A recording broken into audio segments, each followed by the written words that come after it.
Bonjour à tous. Nous allons tout d'abord, pour débuter ce comité de discipline religieuse, nous présenter les uns les autres. Alors, frère Yann, est-ce que tu peux te présenter? Oui, alors j'ai grandi dans une famille de témoins de Jéhovah et me suis fait baptiser en 2000. Mon parcours théocratique m'a amené à faire partie de nombreuses assemblées et j'ai déjà participé et dirigé des comités d'anciens. J'ai eu la joie de servir dans les constructions, tout d'abord en France, puis à l'international. J'ai aussi servi comme bétélite dans 3 filiales différentes, ce qui m'a permis de rencontrer certains membres du collège central. Très bien, merci. Et frère Serge, est-ce que tu peux te présenter toi aussi?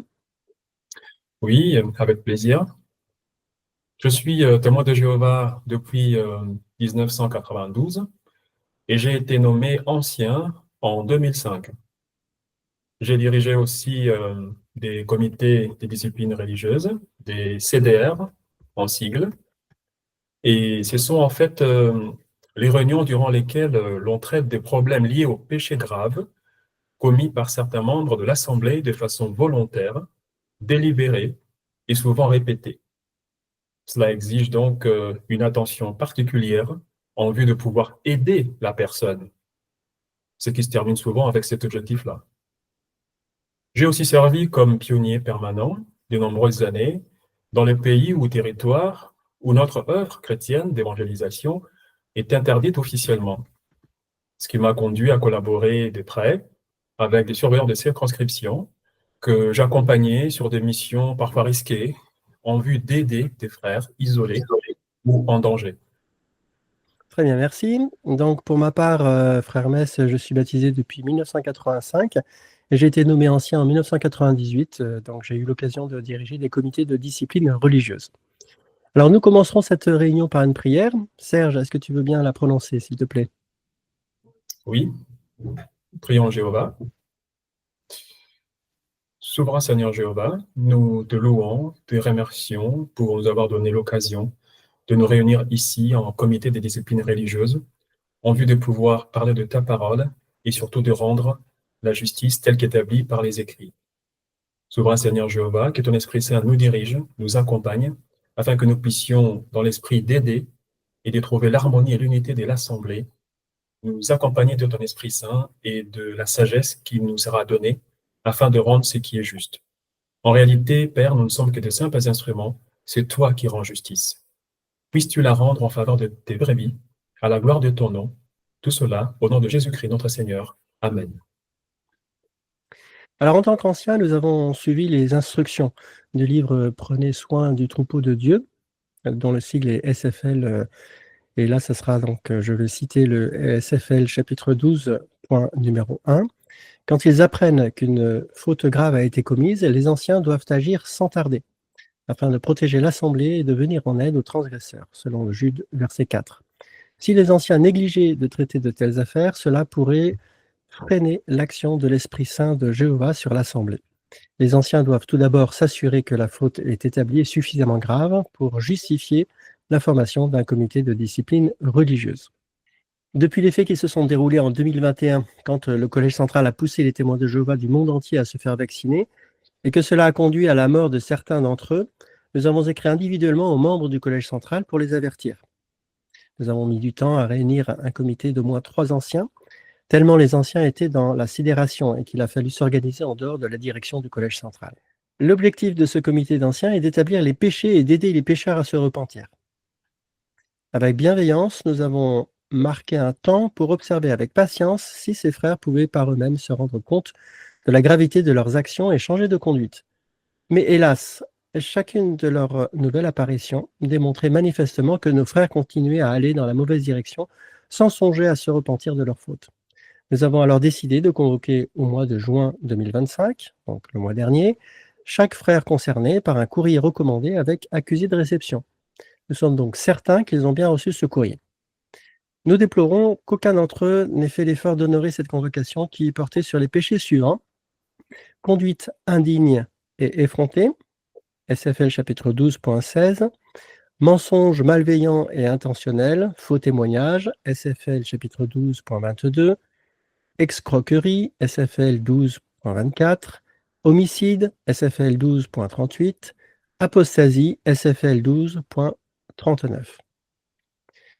Alors, on commence par rappeler les faits et on t'écoute, frère Yann. Nous rappelons que les frères du Collège central convoqués devant ce comité d'anciens sont uniquement ceux qui ont activement participé au point d'actualité ayant eu lieu entre 2021 et 2022 sur jw.org. Les frères convoqués sont donc les suivants: David Splane, Kenneth Cook, Stephen Lett, Geoffrey Jackson, Samuel Hurd, Gerrit Lush, Mark Sanderson, Anthony Morris III. Nos chers frères sont accusés d'avoir incité, avec une insistance particulière, l'ensemble des plus de 8 millions de témoins de Jéhovah du monde, plus les 13 millions de sympathisants, à accepter une thérapie appelée communément vaccination Covid-19. Ce comité d'anciens s'est efforcé de rechercher les raisons qui ont motivé le Collège central dans leur décision de soutenir un traitement médical en particulier. Le fait d'accepter ou non un traitement médical est une décision qui dépend du droit de chaque personne en fonction de son état de santé et de ses préférences. Un individu doit pouvoir consentir librement et sans aucune pression ou contrainte extérieure au traitement de son choix. La position soutenue par le Collège central est donc en opposition avec la liberté chrétienne et constitue une sérieuse violation des principes bibliques, notamment ceux de la lettre aux Romains au chapitre 14 et de la première lettre aux Corinthiens au chapitre 8.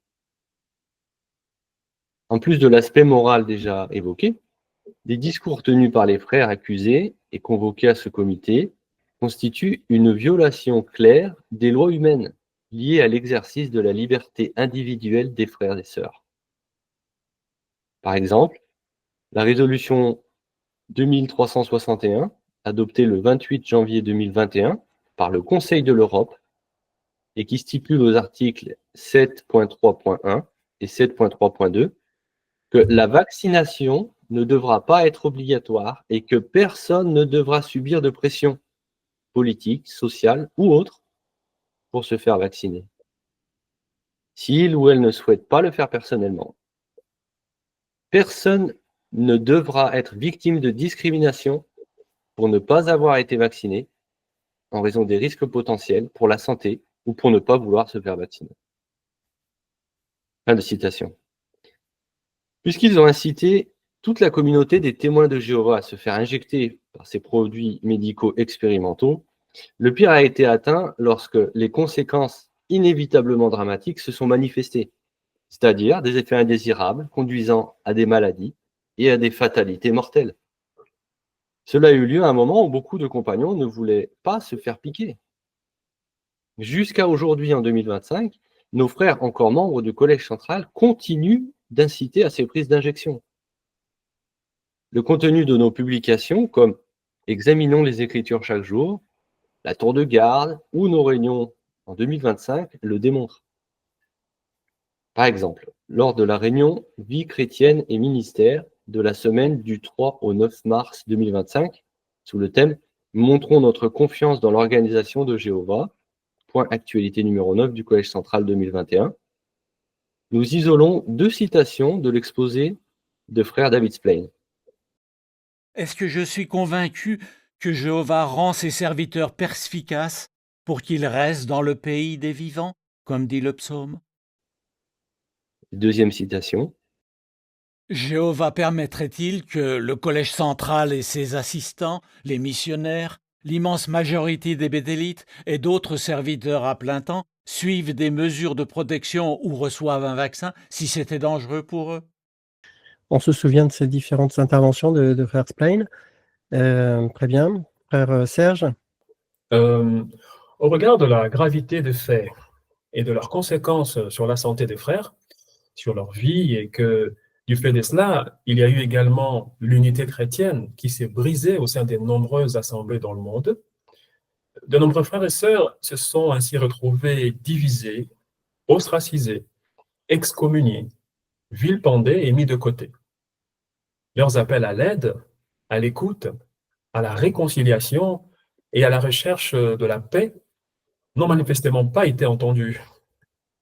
Une telle attitude exprimée par ce collège central semble loin de refléter la personnalité pleine d'amour de notre Dieu Jéhovah et de notre bon berger Jésus-Christ. Pour toutes ces raisons et bien d'autres, le comité qui a été formé a cherché notamment à savoir ceci de la part des frères accusés. Auprès de frère Mark Sanderson, qui a fait le point d'actualité numéro 4 en 2021. Quel est notre point de vue sur la vaccination? Les témoins de Jéhovah ne sont pas contre la vaccination. Frère Mark Sanderson, le comité voulait savoir sur quelle source biblique t'es-tu fondé pour déclarer que les témoins de Jéhovah n'avaient aucune objection religieuse contre la vaccination?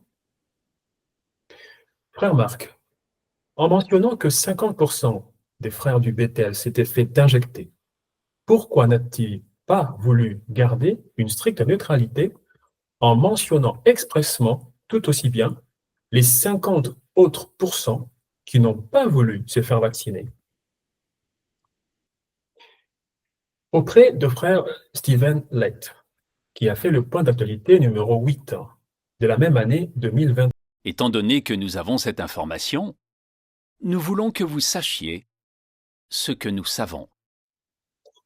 Frère Lett, tu as mentionné une équipe des frères qui ont été délégués par le Collège central pour vérifier la fiabilité des vaccins ARNM qui ont été recommandés ensuite aux frères et sœurs dans le monde.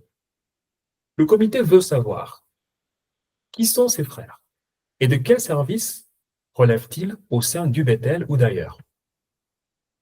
Quelles sont leurs qualifications officielles pour être déclarés compétents en matière de santé publique, pour laquelle ils ont été mandatés par le Collège central?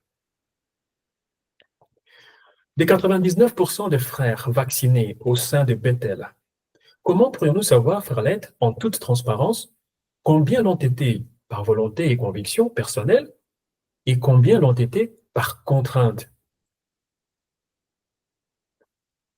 Je rappelle à frère Lett l'article paru sur notre site jw.org ayant pour thème, je cite, « Un chrétien peut-il accepter des traitements médicaux ?» Fin de citation. Cet article pose deux questions, entre autres, lorsque le chrétien est appelé à choisir un traitement médical. Et cette question, je la veux poser au frère Lett. La question est la suivante. Ai-je une idée claire du traitement qu'on me propose?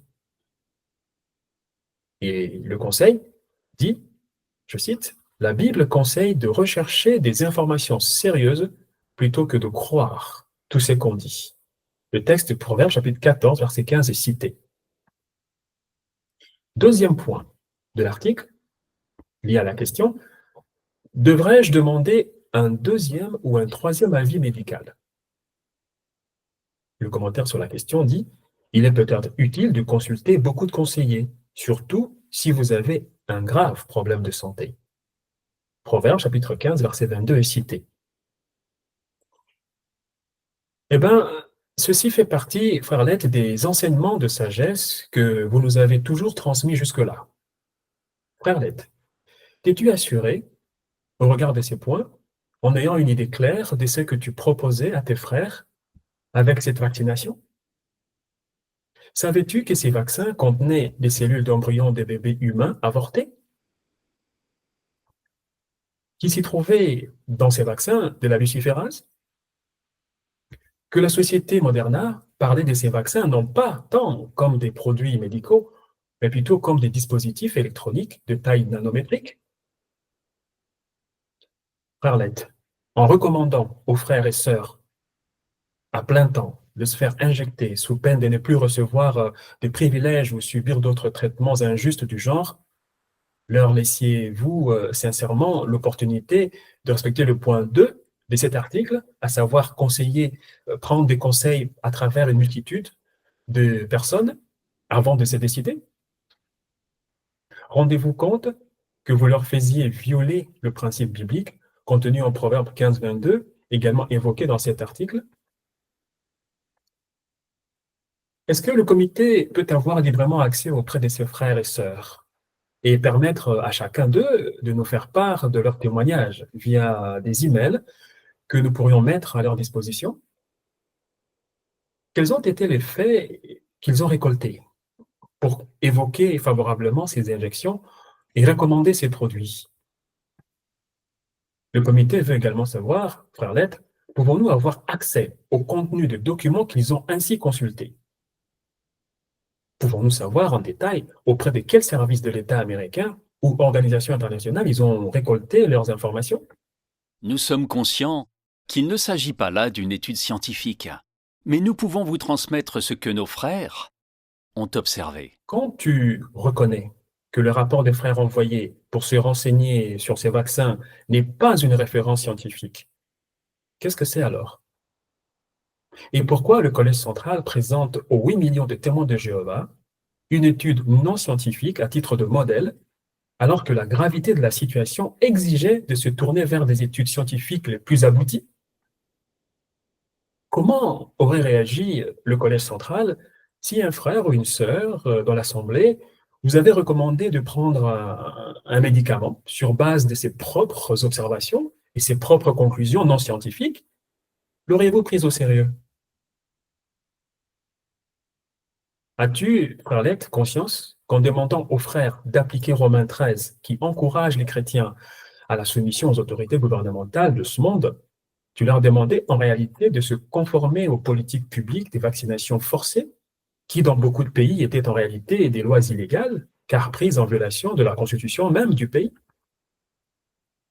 Ces lois et règlements étaient dès le départ en contradiction avec des lois supérieures existantes, et donc étaient déjà par nature conflictuelles, partant illégitimes. Par exemple, le Code de déontologie médicale prévoit pour les citoyens le droit au consentement libre et éclairé dans le choix du traitement médical. Ceci est en contradiction avec l'obligation vaccinale. Alors, comment des lois illégitimes avec elles-mêmes ne peuvent-elles pas l'être avec celles de Dieu? Merci frère Yann et frère Serge pour vos interventions tout à fait intéressantes et judicieuses. En ce qui me concerne, donc, nous allons regarder un extrait du point d'actualité numéro 6 de 2021 présenté par frère Herd. Dans d'autres régions du monde, la vaccination a ralenti la propagation du virus. Et je vais maintenant m'adresser personnellement à frère Herd. En affirmant devant les frères du monde entier que les vaccins anti-Covid-19 avaient freiné la propagation de la maladie dans certaines régions du monde, n'étais-tu pas en train de dire un mensonge? Sur quelles données t'appuyais-tu? Peux-tu nous donner tes sources? Comment se fait-il que le 10 octobre 2022, Janine Small, alors présidente des marchés internationaux développés chez Pfizer, a affirmé devant le Parlement européen qu'aucun test d'efficacité contre la transmission du virus n'avait été effectué? Si aucun test n'avait été effectué par le fabricant lui-même, comment pouvais-tu dire qu'il freinait la propagation? Te serais-tu fait l'écho d'une désinformation?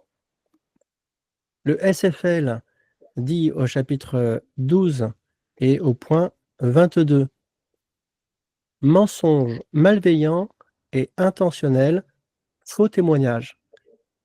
Le paragraphe dit, tout mensonge est condamnable. Un mensonge malveillant est dit dans l'intention de nuire. Nous espérons que ce n'était pas ton cas, mais le paragraphe dit ceci aussi, ces mensonges ne sont pas de simples exagérations des faits ni des déclarations trompeuses sur des sujets sans grande importance et aux conséquences relativement limitées. Et là, on peut dire que ce mensonge a eu des conséquences très graves.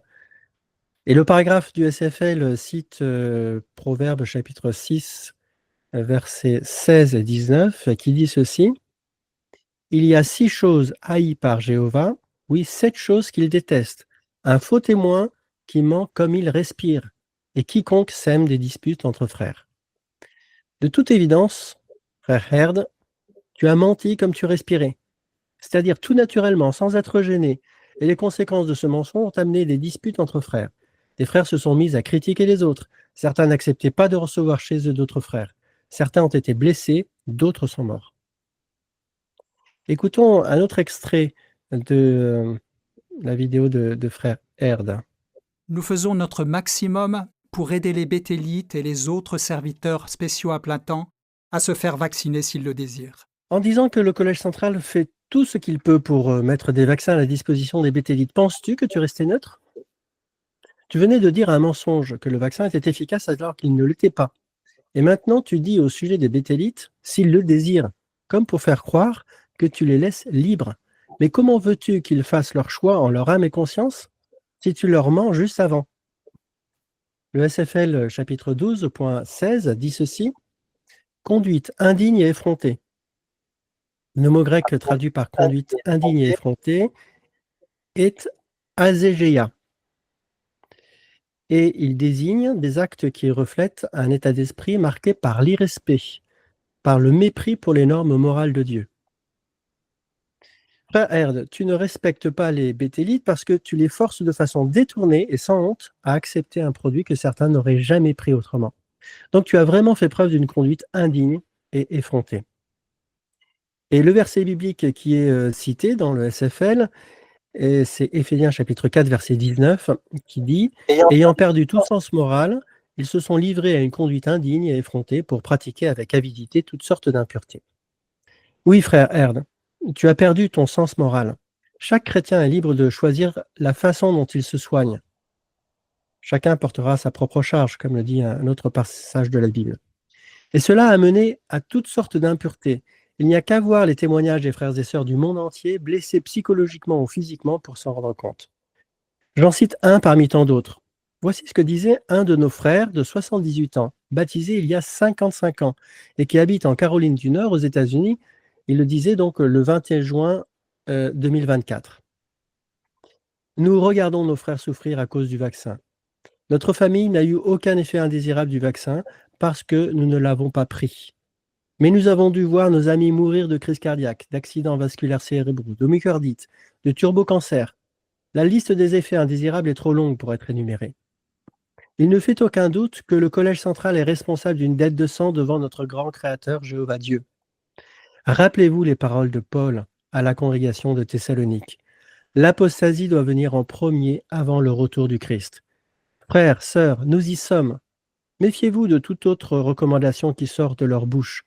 Notre famille a été mise à l'écart à cause de notre position sur le vaccin.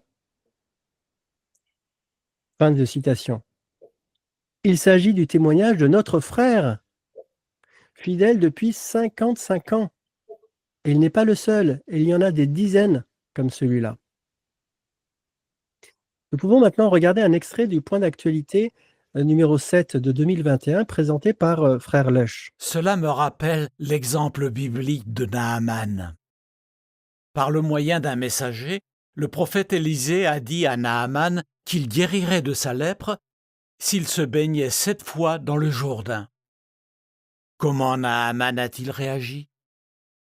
Je vous invite à lire avec moi 2 Rois, chapitre 5, versets 11 et 12. Alors Naaman se mit en colère et s'en alla en disant « Je m'étais dit, il sortira vers moi et se tiendra devant moi, puis il priera Jéhovah son Dieu en passant sa main au-dessus de ma lèpre pour la guérir. L'Abana et le Pharpar, les cours d'eau de Damas, ne valent-ils pas mieux que toutes les eaux d'Israël? Est-ce que je ne peux pas m'y laver pour devenir pur ?» Il fit donc demi-tour et repartit furieux. Naaman avait son propre avis sur la façon dont il devait être guéri. Il avait des convictions fortes, mais Jéhovah voyait les choses différemment. Pour guérir, Naaman allait devoir s'humilier et se laisser guider par le canal que Jéhovah utilisait. Naaman avait du mal à l'accepter, mais ses serviteurs ont bien compris les choses. Que lui ont-ils dit de faire?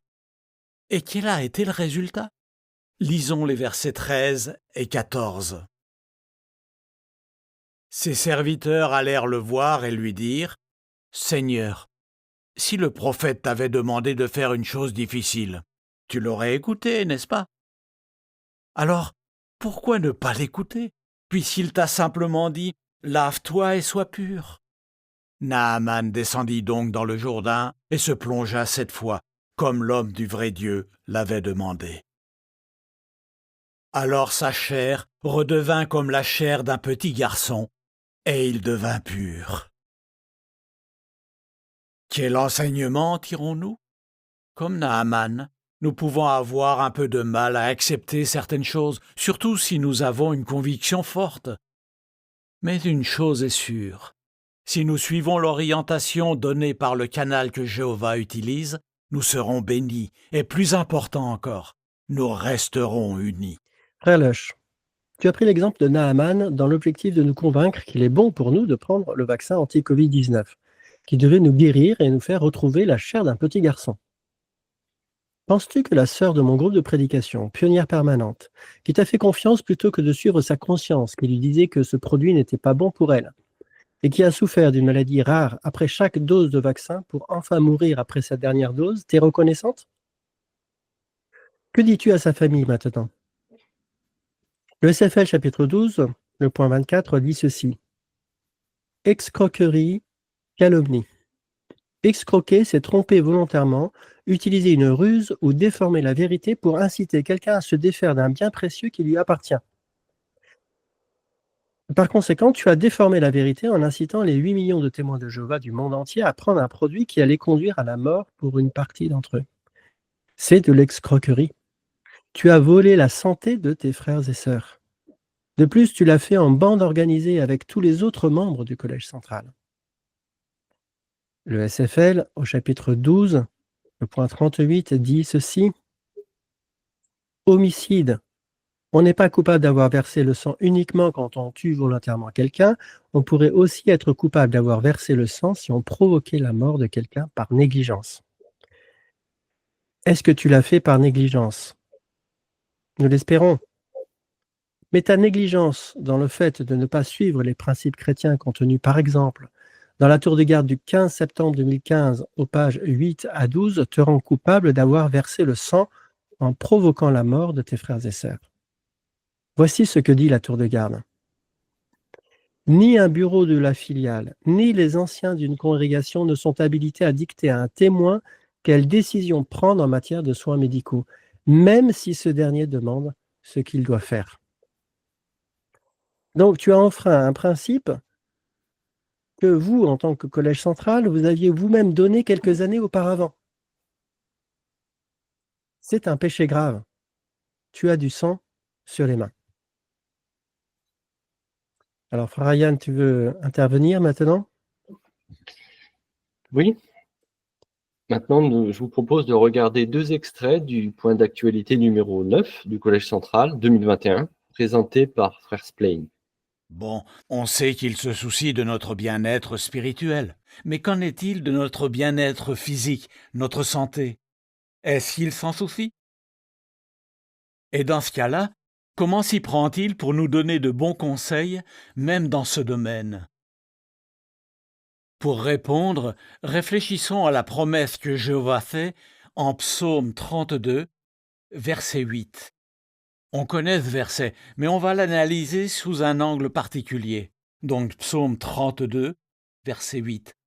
On lit « c'est Jéhovah qui parle, je te rendrai perspicace et t'enseignerai le chemin où tu dois aller. Je veux te conseiller l'œil sur toi. » Ça, c'était le premier, puis il y a le deuxième. Mais nous, grâce à l'organisation de Jéhovah, nous avons reçu des instructions claires dès le début, et on remercie Jéhovah pour ça. Je m'adresse à présent directement à toi, Frère Splain. Tu cites le psaume 32, verset 8, et mentionnes que Jéhovah nous montre le chemin où nous devons aller. Puis tu donnes l'exemple des mesures de protection de la loi mosaïque. Bien sûr, Jéhovah a inspiré Moïse pour écrire ses conseils. Ils ont été inspirés par Dieu et transmis par un ange. Cependant, les conseils du Collège central sont-ils inspirés et transmis par un ange? La question se pose, puisque tu affirmes que Jéhovah agit de la même manière que par le passé et nous donne des instructions sanitaires et salutaires grâce à son organisation. En comparant les conseils du Collège central à ceux de Dieu transmis par un ange, tu insinues que vous avez, vous 8, une direction divine particulière. Pourrait-on savoir quelle est cette direction?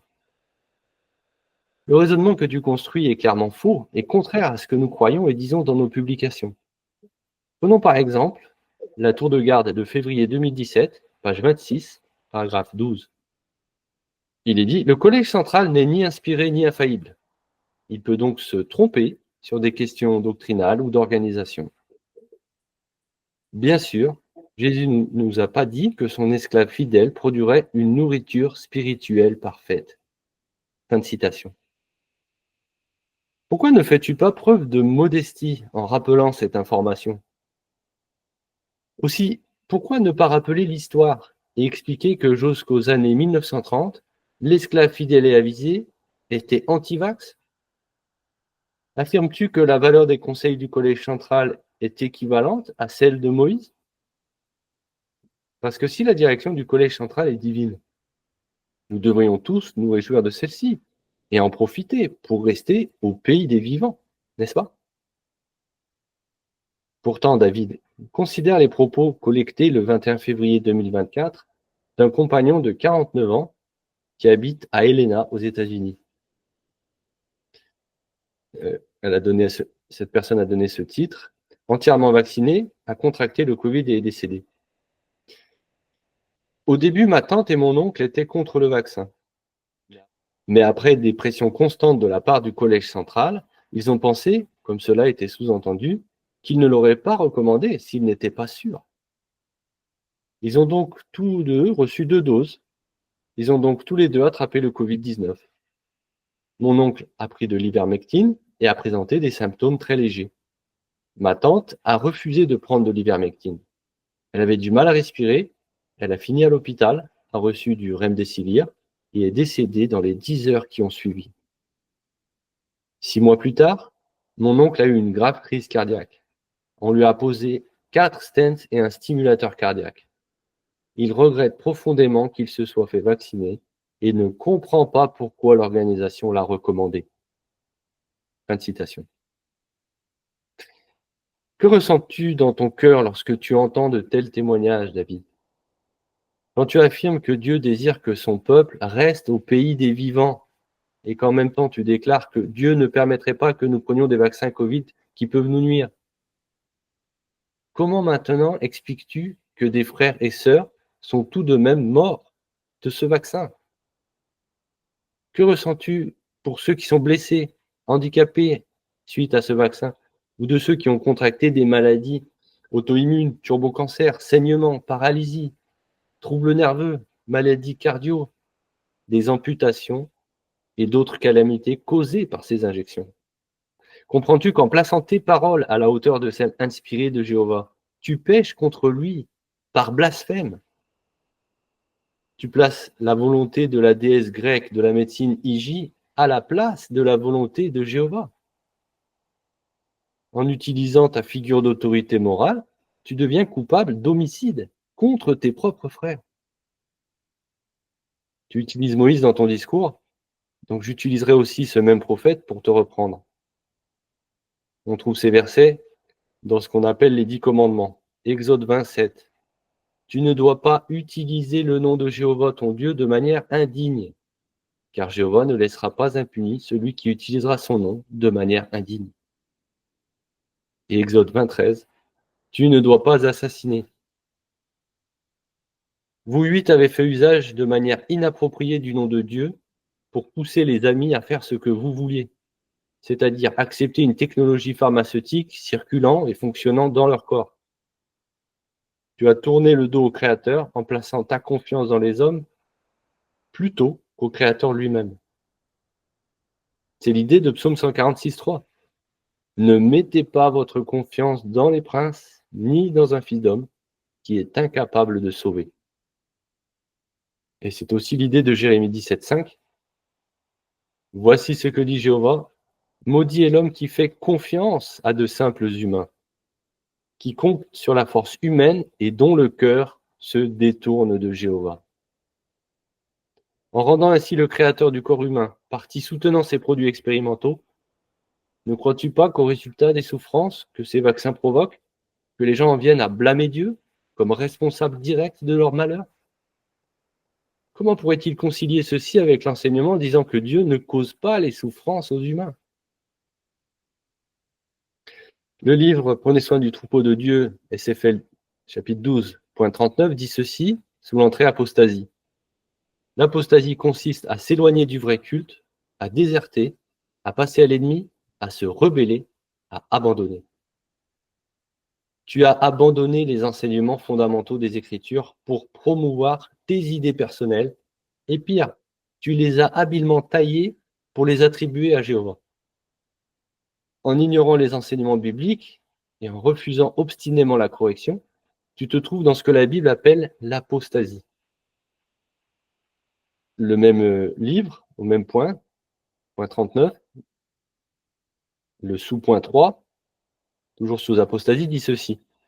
C'est répandre volontairement des enseignements contraires à la vérité. Si en toute sincérité quelqu'un doute de l'enseignement biblique, des témoins de Jéhovah, il faut lui venir en aide. On lui apportera une aide bienveillante. Si un chrétien s'obstine à discuter de faux enseignements ou à les répandre volontairement, cela peut être de l'apostasie ou y mener. S'il ne réagit pas favorablement après une première et une seconde mise en garde, un comité de discipline religieuse devra être formé. Tu participes à répandre volontairement des enseignements contraires à la vérité biblique et t'obstines à discuter de faux enseignements ou à les répandre volontairement. Combien de mises en garde as-tu reçues? Seulement une ou deux? Plutôt des centaines? Ou même des milliers? Les as-tu considérées?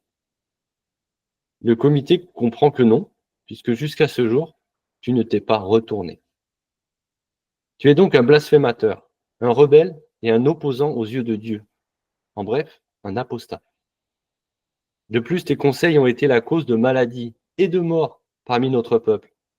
Tu es coupable d'homicide. Nous pouvons regarder à présent un extrait du point actualité numéro 10 du Collège central 2021, présenté par Frère Maurice. Continuons d'appliquer toutes les précautions qui ont fait leur preuve. Le port du masque, la distanciation physique, se laver fréquemment les mains et, si possible, se faire vacciner. Dans le point actualité numéro 7 de 2021, Frère Leuch disait que plus de 80% de la famille internationale du Bethel était vaccinée. Nous sommes heureux de vous informer qu'aujourd'hui, c'est plus de 99% de la famille du Bethel qui est vaccinée. Et c'est aussi le cas de plus de 95% de serviteurs spéciaux à plein temps non béthélites. Beaucoup de nos frères et sœurs ont constaté certains avantages qu'il y a à être vaccinés. Par exemple, dans certaines régions de Bulgarie, les prêtres disent que les vaccins sont un poison du diable. Donc il y a de fortes pressions contre la vaccination. Malgré cela, après avoir regardé les points actualité du Collège central, une sœur et son mari ont décidé de se faire vacciner. Plus tard, la supérieure de la sœur l'a appelée pour lui dire que, pour satisfaire aux normes du gouvernement, elle ne pourrait plus venir travailler tant qu'elle ne serait pas vaccinée. Cette dame a été très surprise d'apprendre que la sœur était déjà vaccinée. En fait, c'était même la seule employée à être vaccinée. Toutes les autres ont dû être licenciées. La chef du service a demandé à la sœur si elle n'aurait pas des amis vaccinés qui pourraient remplacer ces personnes licenciées. Cette dame a ensuite appelé d'autres témoins de sa connaissance pour savoir s'ils avaient des amis vaccinés à la recherche d'un emploi. Le soir même, presque la totalité des postes étaient pourvus. La responsable du personnel a demandé aux sœurs « Comment se fait-il que vous connaissiez autant de gens vaccinés ?» Les sœurs ont pu donner un excellent témoignage. En tout, 14 sœurs et une étudiante de la Bible ont été embauchées parce qu'elles avaient suivi les sages recommandations et les principes bibliques communiqués dans différents points actualité du Collège central. Je me tourne à présent vers toi, Frère Anthony Maurice. Jusqu'au point d'actualité numéro 9 de 2021, le Collège central n'avait jamais recommandé directement de se faire vacciner, mais le faisait de manière indirecte et sournoise. Mais toi, Anthony, tu utilises la méthode directe en disant « et si possible, se faire vacciner ». Que signifie ce « si possible » ? Selon les chiffres mondiaux de 99% de la famille du bétail vacciné et de plus de 95% de serviteurs spéciaux non bétélites, on le comprend facilement. Ces chiffres rendraient jaloux le régime soviétique et pourtant le Collège central s'en déclare heureux. Il montre que la volonté partagée par vous 8 et que l'écrasante majorité des témoins de Jéhovah acceptent cette unique forme de traitement dont vous faites la promotion. Pourquoi choisis-tu de mentionner, entre autres précautions qui ont fait leurs preuves, les vaccins, mais pas les autres solutions comme l'ivermectine, l'hydroxychloroquine, simplement le rôle du système immunitaire? De nombreux frères et sœurs se sont posés des questions sur vos réelles motivations, et ceci est tout naturel. Y avait-il eu une pression ou une incitation quelconque exercée sur certains membres du Collège central, ou sur toi-même, pour tenir ce genre de propos? Si oui, peux-tu nous en faire part? Sinon, comment peux-tu expliquer aujourd'hui aux témoins de Jéhovah cette insistance plus que choquante à faire violer à certains la loi de leur conscience, à ces frères qui ne voulaient pas de ce traitement médical encore en pleine phase de test? Je te propose de revisiter notre histoire moderne, car elle peut te conduire à la justice. En fait, l'historique de la question de la vaccination dans les publications, on peut y trouver qu'en 1921, on la déclarait barbare et diabolique. En 1924, elle n'était pas une institution heureuse. En 1929, elle était décrite comme étant un crime, un outrage, un délire, une pollution. En 1931, elle est décrite comme étant une invention diabolique pour souiller l'humanité. Et finalement, en 1952, est devenue une question de conscience. Ceci suscite des interrogations. Jéhovah a-t-il incité l'esclave fidèle et avisé à décréter que les vaccinations étaient contraires au christianisme pendant 31 ans, pour ensuite les déclarer acceptables?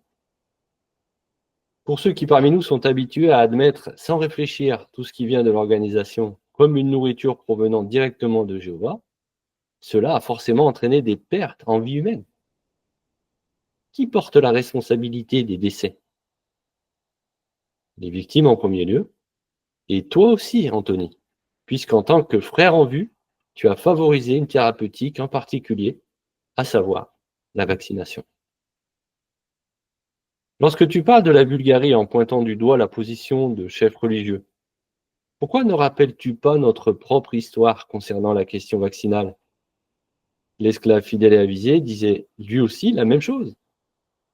Voici ce qu'a dit l'Âge d'or du 4 février 1931, qui consacre 10 pages sur le sujet. Pourquoi la vaccination n'est pas pour les chrétiens?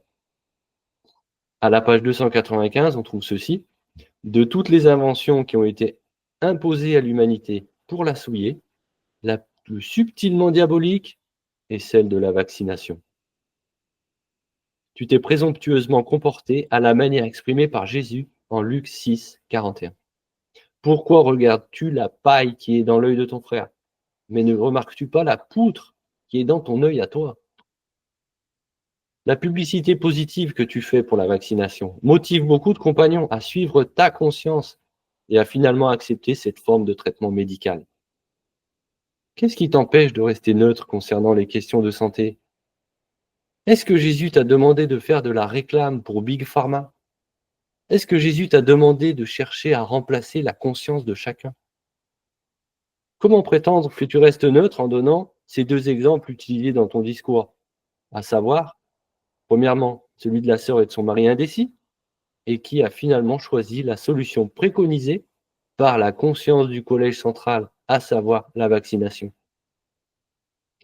Et le deuxième exemple, celui des sœurs de Bulgarie, qui ont été bénies en obtenant du travail, parce qu'elles aussi avaient suivi les sages recommandations des points d'actualité du Collège central en se faisant injecter. On savait pourtant que ce produit vaccinal était dangereux, car en pleine phase expérimentale. Pourquoi ne parles-tu pas du principe de précaution pour ce qui est nouveau et qui touche au caractère sacré de la vie? Pourquoi ne tournes-tu pas le regard des compagnons vers le créateur du merveilleux corps humain, doté d'un système immunitaire prodigieux? As-tu perdu confiance dans la technologie divine? Du fait de mon implication dans les constructions, voici la réflexion suivante. Avant d'entreprendre des travaux, nous devons préparer une analyse des risques. Ma question est donc, as-tu préparé une analyse des risques avant de soutenir la vaccination? Avant de t'engager dans ce soutien vaccinal, savais-tu ce que contenaient les fioles? Savais-tu que l'on y trouve de l'oxyde de graphène? Connaissais-tu les propriétés électromagnétiques de cet élément? Avais-tu pensé à l'influence à long terme sur le sang, les organes et la vie humaine? Si sur un chantier ou dans les activités normales d'un lieu dédié à Jéhovah intervient un incident, un presque accident ou un accident, nous devons remplir un rapport. As-tu rempli ou lu ce genre de rapport? En tout cas, les filiales et le Collège central ont reçu de nombreux témoignages rapportant des effets néfastes des vaccins anti-Covid, mais n'en tenaient pas compte, bien au contraire. Illustrons ce point avec le témoignage d'Abdias. Je m'appelle Abdia, je suis témoin de Jéhovah et je suis actif depuis 25 ans et jusqu'à ce jour, j'ai servi comme ancien et pionnier permanent durant de nombreuses années. Si aujourd'hui je témoigne sous anonymat, c'est simplement à cause de la crainte morbide qu'inspirent parfois les autorités au sein de l'organisation des témoins de Jéhovah. Il me paraît en effet risible de ne pas pouvoir dire la pure vérité au sein d'une organisation qui se fait appeler « la vérité ». Je peux témoigner que durant la crise Covid, des tensions et divisions sont apparues au sein de ma congrégation.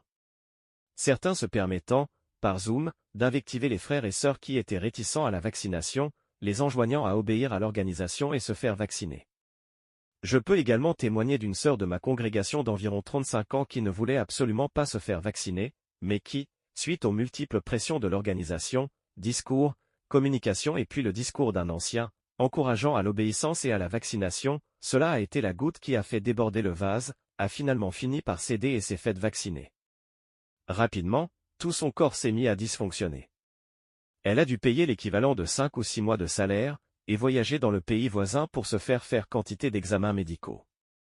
Je sais que les docteurs ont eu beaucoup de mal à comprendre ce qui lui arrivait. Ils ont semble-t-il fini par la stabiliser mais aujourd'hui je ne sais pas ce qu'il en est de sa santé. Elle regrette bien évidemment profondément d'avoir cédé à la pression de l'organisation et des anciens. Quand j'ai expliqué à l'ancien que c'était suite à son discours que cette sœur s'était faite vacciner, il m'a répondu que ça lui était égal, que Jéhovah ne pouvait rien lui reprocher parce qu'il n'avait fait qu'obéir aux instructions de son organisation. Je peux également témoigner du fait que des anciens se sont entretenus avec moi par Zoom durant la période Covid pour me menacer de me noter si je continuais à encourager mes frères et sœurs à la prudence avant de se faire vacciner, leur faisant connaître les craintes de certaines hautes autorités médicales qui mettaient en avant la possible dangerosité des vaccins Covid et les éventuels futurs effets secondaires. À présent, je te rappelle la réflexion de Proverbes chapitre 14, verset 12. Il existe un chemin que l'homme s'imagine être le bon, mais finalement, c'est à la mort qu'il mène. Aussi considère Ecclésiaste 7, 29. J'ai seulement découvert ceci, le vrai Dieu a fait les humains droits, mais eux ont suivi leur propre plan. Malheureusement, tu suis tes propres plans. En prenant position en faveur de produits technologiques promus par des sociétés pharmaceutiques à la réputation douteuse, au lieu de garder tes distances. Tu devrais pourtant savoir que ce n'est pas ta place. Le comité aimerait savoir si tu avais repris contact avec ces sœurs de Bulgarie en 2025 pour savoir comment avancer la bénédiction dont tu as fait allusion dans ton discours. Cette bénédiction vaccinale leur a permis de trouver un travail. Mais leur permet-elle de garder une bonne santé physique jusqu'à aujourd'hui? Sont-elles toujours au pays des vivants, comme le dit Frère Splain? Te soucies-tu réellement d'elles? Ou as-tu donné cette histoire pour créer plus d'attrait à la vaccination? Tu dis aussi sans aucune gêne qu'un bon témoignage a été donné dans cette circonstance. C'est totalement faux. Un bon témoignage consiste à respecter les normes bibliques et à ne pas se lancer dans des controverses du monde, malgré la pression ou les difficultés. Ton attitude t'a rendu clairement coupable de conduite indigne et effrontée. Tu es aussi coupable d'homicide. On rappelle le SFL 12-16, sous conduite indigne et effrontée, où il est question d'actes qui reflètent un état d'esprit marqué par l'irrespect, le dédain, voire le mépris pour les normes morales de Dieu, ses lois et son autorité. Frère Maurice, à cause de ta position pro-vaccinale, les propos et les actions ainsi que l'état d'esprit qui sont mis en vedette montrent que tu n'as malheureusement pas beaucoup d'amour, de considération, de sympathie et de compassion pour ceux qui souffrent dans leur chair, leur conscience et pour ceux qui ont un avis différent. Ton discours ne tient pas compte de la liberté de conscience chrétienne, exprimée notamment dans la lettre aux Romains au chapitre 14 et de la première lettre aux Corinthiens au chapitre 8. Enfin, sur un autre plan, le comité aimerait savoir si tu peux partager les vraies raisons de ton départ du Collège central au nom de la vérité censée caractériser l'organisation qui porte le nom de Jéhovah.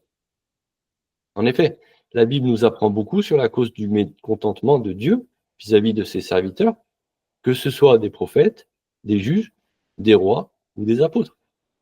Quelle est la cause du mécontentement de Dieu à ton égard? Est-ce en rapport avec la gestion de la crise Covid? Ou est-ce autre chose? Merci beaucoup, frère Yann et frère Serge, pour vos interventions et votre bonne préparation. Tu veux conclure, frère Serge? Bien volontiers, merci frère Mess et merci frère Yann. Au regard de cette précède, et vu qu'aucun membre du Collège central cité et dûment convoqué n'a accepté de se présenter devant le comité de discipline religieuse formé pour essayer de rétablir les faits, de poser les bases du retour au dialogue entre les membres désunis de l'Assemblée mondiale des témoins de Jéhovah, afin de rétablir la vérité et rendre justice aux victimes dans un esprit de miséricorde, de pardon, le comité conclut ce qui suit. 1. Qu'au regard de la parole des dieux, on cite 1 Corinthiens chapitre 8, les frères ayant participé à ces points d'actualité ont violé les principes bibliques relatifs à la liberté individuelle de chacun au traitement médical de son choix basé sur la conscience personnelle. 2. Que cette incitation à la violation des principes bibliques s'est faite par des mécanismes sournois et directs, par des discours habilement construits et des versets bibliques sortis de leur contexte, comme Romains chapitre 13, ou l'exemple de Naaman appliqué hors contexte. 3. Que la violation de la conscience des frères et sœurs a été établie via, par exemple, les contenus des courriers aux anciens du 19 décembre 2022 qui excluaient injustement les frères non vaccinés à prendre part aux écoles de formation, ainsi que la lettre aux serviteurs à plein temps du 6 août 2021 dans laquelle le Collège central a imposé sa vue, sa position et sa connaissance personnelle en encourageant la prise des vaccins expérimentaux alors même que beaucoup de frères ne voulaient pas prendre ce produit. 4. De ce fait, les frères du Collège central ont péché contre nos frères et cela constitue un péché contre Christ d'après 1 Corinthiens chapitre 8, versets 11 et 12, qui déclare, je cite, « Ainsi, par ta connaissance, l'homme qui est faible ira à sa perte, ton frère pour qui Christ est mort. Lorsque vous péchez contre vos frères de cette façon et que vous blessez leur conscience faible, vous péchez contre Christ. » 5. Que la responsabilité des effets néfastes des injections, décès, maladies, souffrances physiques, mentales, émotionnelles, psychiques, détresse sociale, désunion dans les assemblées, etc., sur les frères et sœurs qui l'ont pris sous la contrainte du Collège central, repose sur ce Collège central, qui a été à l'initiative de cette incitation, parfois assortie de menaces, de sanctions, pour quiconque refuserait les injections Covid. Voir les lettres aux serviteurs à plein temps déjà citées au paragraphe 4 qui prévoit de priver aux frères non vaccinés l'accès à des privilèges de service. 6. Que les membres faisant partie de ce collège central ont manifestement péché contre Dieu et contre leurs frères sans chercher publiquement à s'excuser, à demander le pardon dont ils ont besoin, ni même fait preuve de la moindre repentance face à leurs nombreux péchés, et ce, de façon répétée et en toute connaissance de cause. Le comité conclut ainsi. Primo, que les membres actuels de ce collège central basé à Warwick, aux États-Unis d'Amérique, cités au regard de leur nom par ce comité, à savoir David Splane, Kenneth Cook, Stephen Lett, Geoffrey Jackson, Samuel Herd, Gerrit Loch, Mark Sanderson, Anthony Maurice III, ne sont plus bibliquement qualifiés pour exercer les fonctions d'anciens ni de bergers du troupeau de Dieu. Secundo, que les membres actuels de ce collège central, basé à Warwick, aux États-Unis d'Amérique, cités au regard de leur nom par ce comité, à savoir M. David Splane, Kenneth Cook, Stephen Lett, Geoffrey Jackson, Samuel Herd, Eric Lodge, Mark Sanderson, Anthony Maurice III, ne sont plus témoins de Jéhovah. Un délai de 2 mois leur est accordé pour contester la présente décision ou pour interjeter appel. Tertio, et que ses frères, membres du collège central basé à Warwick, n'ayant pas voulu écouter leurs frères qui ont écrit des centaines de courriers, ni ce comité, les appelant au dialogue, à la raison et au repentir afin de consolider la paix, mais ont refusé d'écouter leurs frères, et donc, conformément aux paroles de notre Seigneur Jésus-Christ, en Matthieu 18, versets 15 à 17, qui déclare, au verset 17 notamment, je cite, « S'ils ne les écoutent pas, parle à l'assemblée. Et s'ils n'écoutent pas l'assemblée, considère-le comme un homme de nation ou comme un collecteur d'impôts. » Fin de citation. De ces paroles de Jésus, le comité prend donc acte et sur cette base, rendra public ce rapport à l'Assemblée des frères et sœurs dans le monde, par tous les canaux sociaux disponibles. Merci frère Serge pour cette conclusion. Nous sommes évidemment navrés, hein, mais c'est une décision importante qu'il fallait prendre. Alors si nous sommes tous d'accord avec cette conclusion, je pense que vous l'êtes, ainsi prend fin cette audition du comité de discipline religieuse. Si aucune autre remarque supplémentaire n'est apportée, nous allons demander à frère Yann de conclure cette séance par une prière. Donc avez-vous quelque chose à ajouter? Non? C'est bon comme ça? Et on t'écoute, frère Yann, pour la prière finale. Notre Père Céleste, nous sommes heureux d'avoir pu contribuer à notre bien petite mesure à la justice. Tu as créé les humains avec différents sens spirituel, et le sens de la justice est quelque chose d'important pour nous, et nous essayons de faire de notre mieux pour pouvoir nous y conformer et pour pouvoir aider ceux qui sont autour de nous à appliquer cette justice dans leur vie. Malheureusement, ceux qui ont du pouvoir dans notre monde sont très souvent récupérés par l'influence diabolique de Satan pour arriver à faire sa volonté, et notre contribution pour empêcher cela, en essayant de raisonner les frères du Collège central sur des questions qui ont par rapport à la gestion de la crise Covid au sein de l'organisation, a alerté beaucoup de conscience parmi nos frères et sœurs, parmi nous-mêmes, et nous voyons qu'il y a un malaise qui doit être résolu. Ta bénédiction ne peut revenir que si la justice, si on tient compte de la justice, mais aussi de la miséricorde. C'est pour ça que nous laissons encore un certain temps à nos frères du Collège central pour pouvoir se reprendre, pour pouvoir revenir à la raison et sortir du piège du diable. S'il te plaît, bénis, s'il te plaît, les efforts qui ont été faits dans ce comité, toutes les consciences qui travaillent pour faire connaître la vérité sur ce sujet, pour pouvoir alerter, pour pouvoir avertir et pour pouvoir ainsi rester unis. Et c'est au nom de Jésus-Christ, notre Sauveur, que nous désirons de prier et te remercier. Amen.